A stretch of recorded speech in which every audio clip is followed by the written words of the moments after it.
Hi, welcome to today. My name is Lynn Hoerauf, and we are talking about communication hacks with the various personality styles. Today, we're looking at the influence style and what's the best way to communicate with them to have an effective conversation, to have some great connection. I want to thank the Strategic Advisor Board for sponsoring this video today, and I'm glad you're here. So let's get started. The high I likes a social atmosphere. They appreciate being around people. They are friendly and prefer a friendly communication style. Not a fan of conflict, and I know a lot of people aren't necessarily a fan of conflict, but this can definitely affect them in a different way. So if you're trying to communicate or problem solve with a high I, it's preferable to bring about a bunch of acceptance to the stage. Willing to look at ideas and let them brainstorm without critique. Now, as a high I is thinking through something or brainstorming, they are thinking it through, and it's going through the motions of thinking it through and talking it through that they come to their conclusions.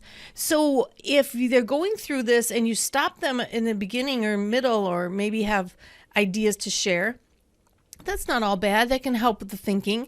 But sometimes if you can allow them to go ahead and go through that, expressing out loud their thoughts until it comes to kind of a conclusion, that might be a better time to add those ideas in, as it might spur on more thought.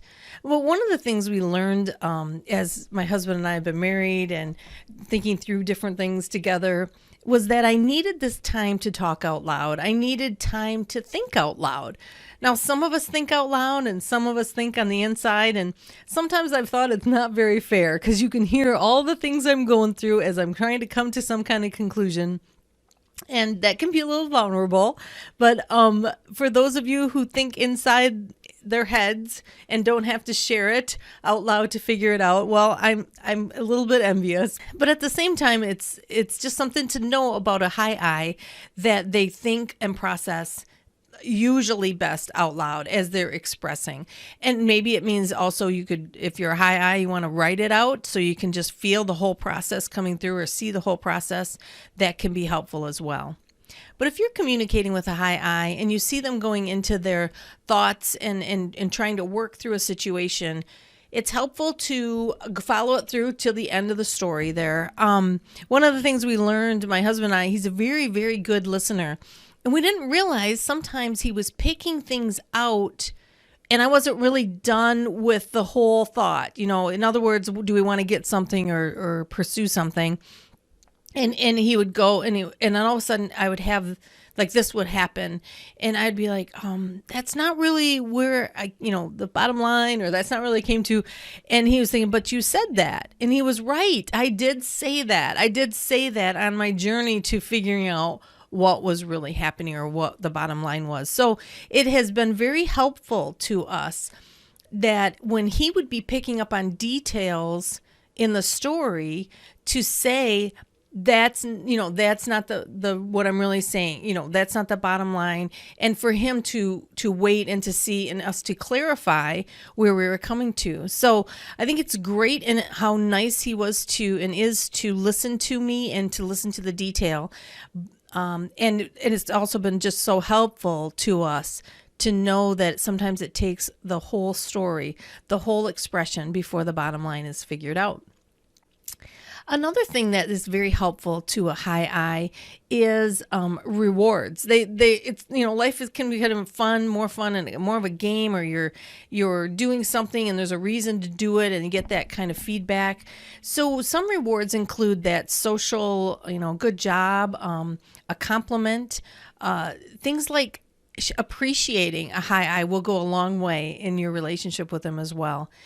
I think that's one of their highest desires. Maybe one of their highest fears is that social rejection. So appreciation goes a long way with a high I. They need that opportunity to gain, whether it's approval, rewards, or applause. It means a lot to a high I. Some things that can be helpful when you're communicating with a high I is if there's an important detail to the project or the plans, that highlighting that, underlining that, as Eyes can be looking at the big picture and they can lose sight of some of the details that are really important. That would be something to keep in mind, that if there's a point or like for this project, we really want to make sure that, boom, highlight it. And that will be helpful in your communications. Also providing ideas on how to transfer what they're talking about into action. That can be helpful to a high I and in the communications. It also helps to move projects along, or they get these ideas, and one of the things they can be known for is not necessarily following through on all of their ideas. So if you can be that person to help with how do we make this into action, and for you high I's, if you can set down your goals, that can help you to get them accomplished as well.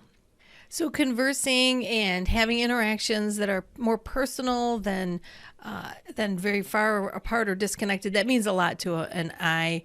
Just that slight personal touch can just go a long way. So let me know what you think. Are you a high I and you have ideas of how communicating with you could be more helpful if someone knew X, Y, or Z?